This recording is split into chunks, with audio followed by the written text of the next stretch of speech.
Muli magandang araw, ito po ang Iparas kay Paras. Ako po si Eli Saludar. Kasama natin si Sec Jing Paras. Sec, magandang araw sa iyo. Magandang araw uli at magandang araw naman sa mga naghihirap nating mga kababayan. Tayo po ay samahan po natin ng pagdasal kasi parang ano tayo mga orphans We don't know what's going on with our country. The thing is, do we really have leadership? Do we really have yung mga iba nga, saan na ba po pa tayo papunta? Lapit na po tayo sa bangin. There is no certainty what's going on. Kaya kawawang-kawawa, lalo na yung mga middle class na nagdidepend lang sa kanilang sweldo. Makabili sila ng sasakyan, pero paano naman nila gagamitin? Malayong-malayo yung pinupuntahan nila, wala silang transportation. Biro mo, lalakarin mo yan, papunta sa opisina mo, nasa Makati, tapos nasa Fairview ka. Kaya ka bumili, marami ngayong mga sasakyan na walang down payment because you want to reach your office. Pero with this crisis or this crisis going on, there is no light at the end of the tunnel, paring Eli. Ano masasabi mo tungkol dyan? So, yun nga ho, mga kababayan, talagang dapat ho, maramdaman natin na ang gobyerno ay may ginagawang solusyon sa problemang ito at lahat ho tayo ay wag ho tayong madismaya kasi ang pinakamatindi ho dyan, pag nadidismaya lagi tayo, susunod ho dyan, depression Yes. Madidepress na yung mga Pero tao. kung hindi naman magpakita ng anino yung gobyerno na namamahala sa ating buhay-buhay, lalo talagang madidepress ka, di ba, paring Eli? Okay, pag-usapan naman natin dito at bagamat marami ang nagtatanong dito, ako nga nagtatanong din kung talagang ito ba ay totohanan o drama lang o pakulo lang. Kasi itong si Ombudsman Boyeng Remulla ay nagbabala na kay House Secretary General Cheloy Garapil na pwede siyang masuspende o matanggal sa pwesto kung hindi susunod dito sa subpoena na inilabas ng Ombudsman para po sa Statement of Assets, Liabilities and Net Worth ng ilang mga kongresista at opisyal ng House of Representatives. So, paano ho ba ito, Sec Jing? Talagang obligado sila na mag-submit ng salin sa Ombudsman. Well, lahat naman under the Constitution, dapat talaga may copy furnish. Kaso, dahil nga, even during our time, takot na takot magbigay ng salin ang House. Maski kami, willing kaming magbigay. Pero tinatago kasi may mga iba talagang mandurugas na takot makita yung kanilang their property versus their income and so on. So, it's about time. Kasi nung panahon ni Martires, binagbawal niya ito. Ako ay sang-ayon dito sa ginagawa ni Ombudsman Remulla. At dapat talaga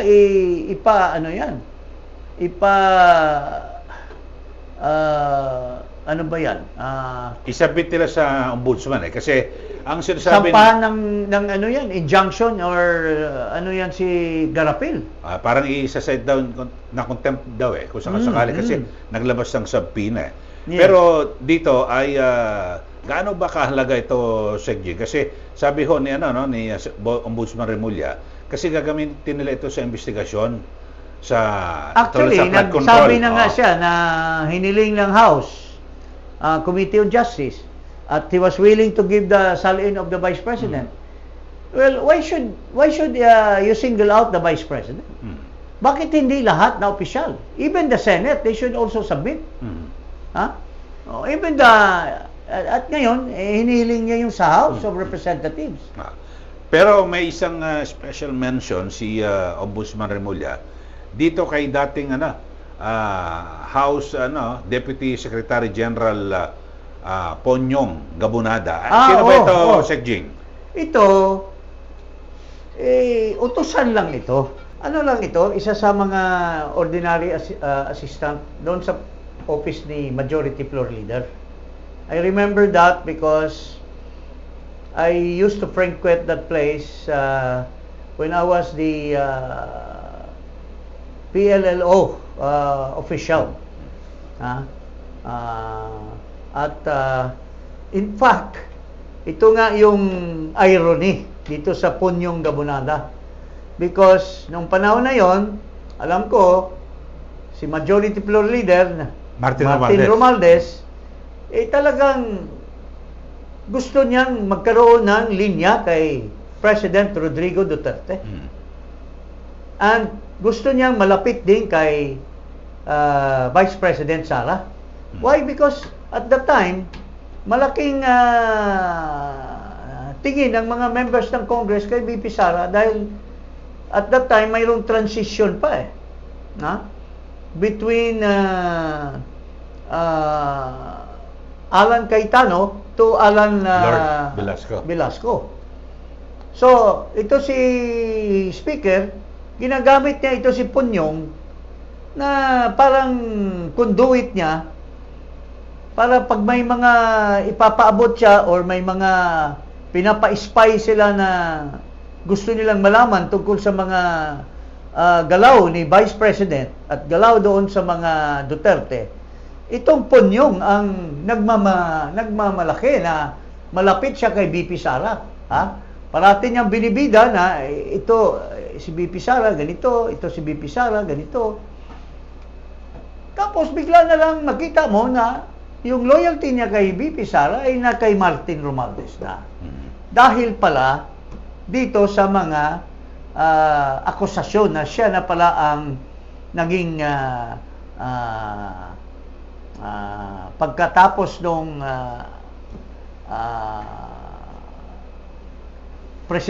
pagka-presidente ni Marcos, naging deputy pala,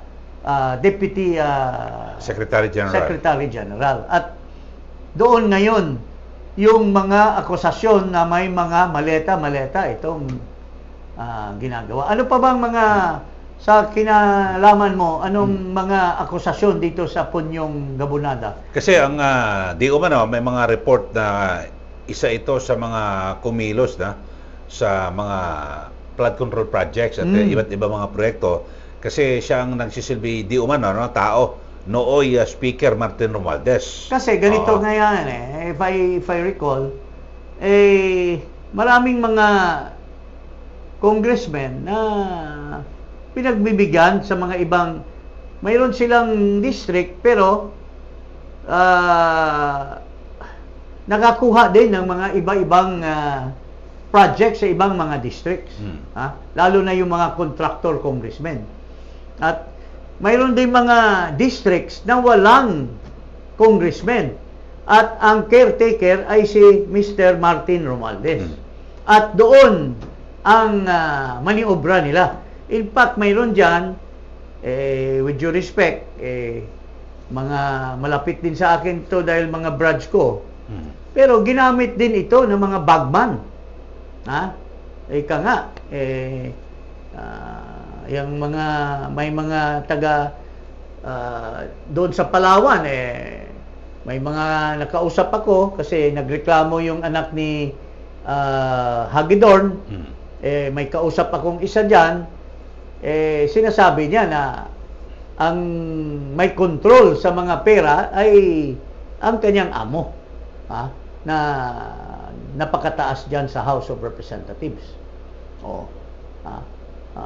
Yun ang kumakamada doon sa mga districts na wala ng congressman at may caretaker.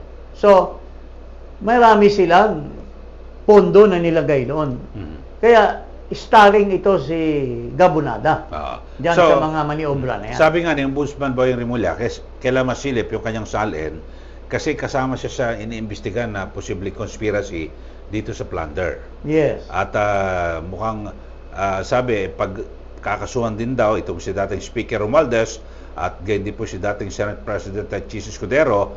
So, ito may kinalaman sa 2024 2025 budget. So, now, our ombudsman is talking. Hmm. Siguro, he realizes that, bakit mo nga pinipilit na maging ombudsman ka, pero you don't do, what's due to that office. Alam mo, hindi naman magtatagal na ito si Marcos. Ilang, ano na lang yan. Sa termino, 2 taon na lang. Mahigit Ikaw, 7 years siya, di ba? Mr. Ombudsman, my brother in the fraternity, marami pang taon na pwede mong ipaglaban ang honor and the glory of the country through your effort to run after the mga maleta boys. Pwede pang ikaw ang maging kung wag ka lang magpahalata or wag ka lang mag take sides. You just be in the middle and go for the real justice. Di ba? Kasi maganda rin, Sec Jing, yung binabakit, di ba, na 67 contractor. Oh. O sana masilip din yung sali na yan. At dito Lalo na yun magkabistuhan, sa Negros Oriental, 1st District. Balita ko, doon sa kay Secretary, sisipain na yung district engineer at saka yung deputy district engineer. Dahil kasabwat daw doon sa tong tractor. So, these are just one of the many na minention ni Ping Lacson na 67 tong tractors. Di ba? Pero ngayon parang lumamig ang at walang nakasuhan na congressman Wala. Oo. Sana dahil totohanan na hininto to. ni Lacson. Siya ang nagdadaldal pero siya naman ang pumipigil. So sana magtuloy-tuloy na itong binabanggit ni Ombudsman Remulla at kasi napakalaki ng papel ng Ombudsman para labanan ang korupsyon sa Tsaka ating ito gobyerno. si Punyong Gabonadas, mayroon pang report dyan, yung governor noong probinsya na nagkaroon siya at maraming nire-report tungkol sa mga unexplained wealth or your sudden growth of his wealth. That his salary is not proportionate. So there is something fishy going on in that person kay Gabonadas. Ayun. Okay, so pinag-uusapan sana may mga panagot na kongresista. Siguro maganda pahapyawan din natin, Sec Jing, yung patuloy na isinasagawang oral argument ng Supreme Court dito sa yung national budget, yung petition na Congressman Ege Rice. At lumilitaw kasi doon yung kini-question kasi yung legality ng ng unprogrammed appropriation. So anong take mo rito, Sec Jing? Well, yung unprogrammed kasi talaga, although mayroon kasi sabi niya practice, pero practices can be stopped and you can comply with the existing law. Bakit ka maglalagay ng unprogrammed fund when the Constitution talks about supplemental budget? Kung may kakailangan bakit hindi ka pwedeng mag-supplemental budget? Bakit kailangan mong bubunutin doon? Because this one is actually abdication of the powers of Congress in favor of the executive. The power of the purse is vested in Congress, specifically the House of Representatives. Tapos maglagay ka ng pondo, i-reserve mo at the beck and call of the president. That's abdicating. That's undue delegation of your power as the power to appropriate funds.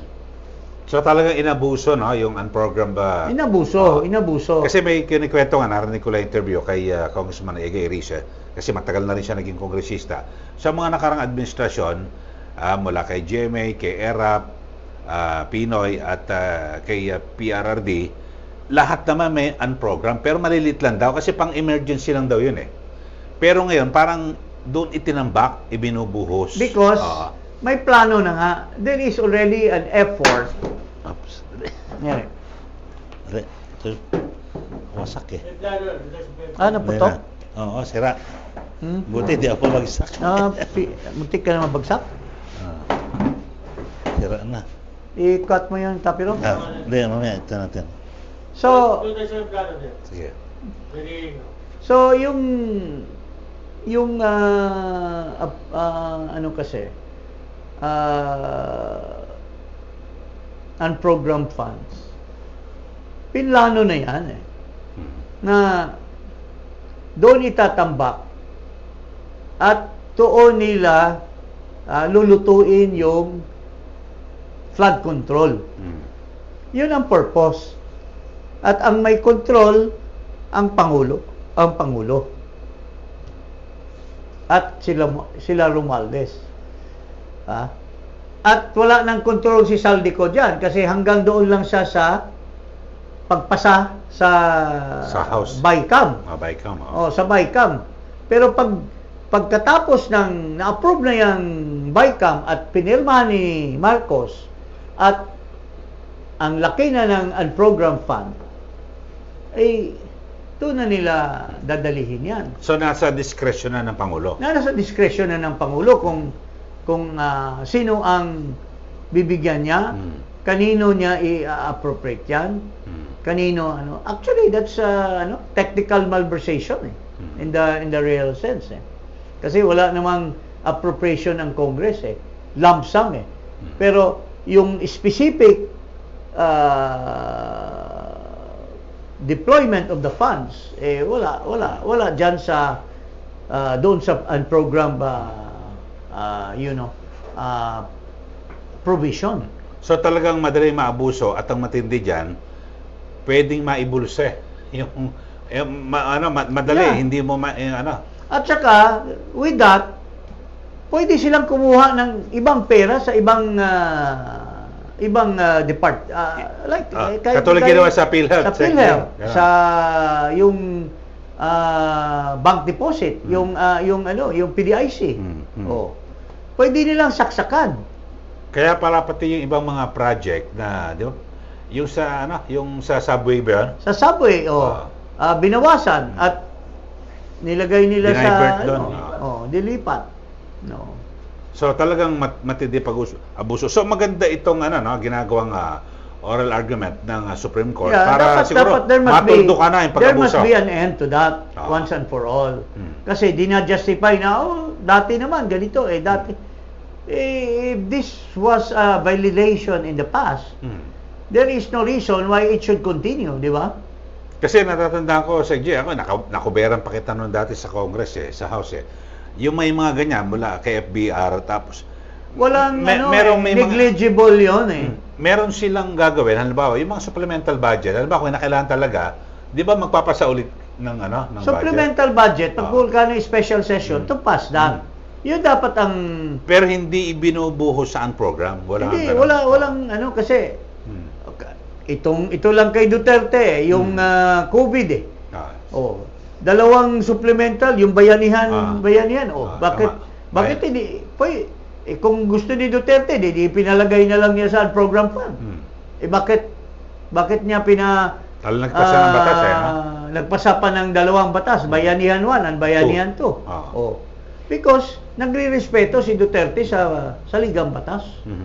Tsaka mas maganda nung kasi madaling makita kung saan napunta rin yung pondo. Yes. At dito talagang mayroong hinala tayo pero nagkatotoo na talagang ito ay it's an effort galing sa Pangulo mismo. Kaya nga sinabi ni Saldico, he asked me to insert 100 billion at ako mismo ang nag-deliver ng 25 billion na kickback sa kanya. So, this is just one picture of the President putting his hands in the cookie jar. Mhm. Tapos sasabihin, ako, I'm the discoverer, ako ang sinasabi ng mga aliporis niya, the President is the one, nag-divulge. Paano ka? Whistleblower daw. Whistleblower? Paano ka naging whistleblower kung ikaw ay, yung hands mo are caught in the cookie jar? Yung sinasabi lang ni Ping Lacson itong sinabi ni Yusek Bernardo na nag-deliver siya ng 8 billion doon kay Trigib at kay Adrian Bersamin.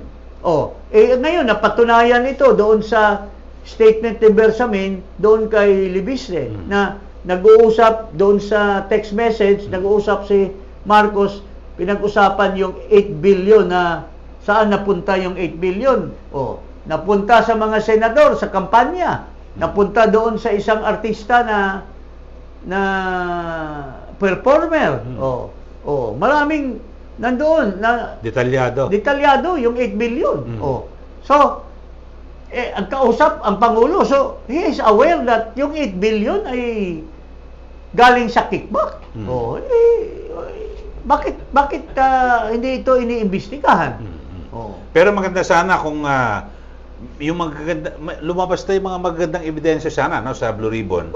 Tuhog-tuhog na tapos pangdiin yung 18 Marines. Ayaw niya tawagin. Sana, sayang. Nagdadaldal ito si Kuratong Baliling Senator. Nagdadaldal siya na nung nag-divulge si Saldi sa kanyang Facebook. Sabi niya kagad, ay hindi totoo yan. Baka ginamit lang ni Pangandaman, ni Adrian Bersamin yung pangalan. Tapos sabi niya, sabi ni Bernardo, hindi nagbigay siya ng bakit hindi niya pinatawag ito hanggang ngayon? These are the very people that would have, kung may liability ito, if this has committed offenses, ito si Pangandaman, ito si Bersamin, ito si Trigib, bakit hindi mo pinatawag? At patunayan mo na ang iyong amo mo, si Marcos, ay walang kinalaman. Pero habang nandyan yung statement ni Saldi, it will remain as a proof that Marcos has been the mastermind, allegedly, of all this kalukuhan. Yes, Di ba? Okay, so abangan natin magiging desisyon ng Supreme Court dito para matuldukan na yung sinasabing pag-abuso dito po sa Unprogrammed Appropriations. Okay. Okay, huwag po kalimutan na mag-subscribe dito po sa Iparas kay Parasa at i-click ang notification bell. Maraming salamat. Magandang araw po sa inyo. Magandang araw.